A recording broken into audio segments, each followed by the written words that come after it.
આપ જોઈ રહ્યા છો HK ન્યૂઝ। જોઈએ આજના મહત્વના સમાચાર। પ્રાંતિજ નજીક ગંભીર અકસ્માત, બે ઇજાગ્રસ્ત, ઊંટનું મોત। સાબરકાંઠા જિલ્લાના પ્રાંતિજ નજીક આવેલ ઉમિયારસ વિસ્તારમાં એક ગંભીર અકસ્માત સર્જાયો હતો।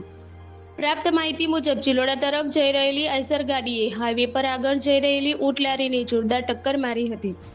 ટક્કર બાદ આઈસર બેકાબૂ બની નજીક પાર્ક કરેલી બાઇક સાથે અથડાઈ હતી। આ અકસ્માતમાં ઊંટલારી ચાલક રાવર અજયભાઈ વશરામભાઈ તેમજ આઈસરના ચાલકને ઈજાઓ પહોંચી હતી। બંને ઈજાગ્રસ્તોને તાત્કાલિક 108 એમ્બ્યુલન્સ મારફતે સારવાર માટે હોસ્પિટલમાં ખસેડવામાં આવ્યા હતા। સદનસીબે બાઇક ચાલક રોડની સાઈડમાં ઊભો હોવાથી તેનો આબાદ બચાવ થયો હતો। જોકે અકસ્માતમાં ઊંટને ગંભીર ઈજાઓ પહોંચતા તેનું મોત નીપજ્યું હતું। બનાવ અંગે જાણ થતાં પ્રાંતિજ પોલીસ ઘટના સ્થળે પહોંચી હતી અને આગળની કાનૂની કાર્યવાહી હાથ ધરવામાં આવી હતી। HK news Sabarkantha.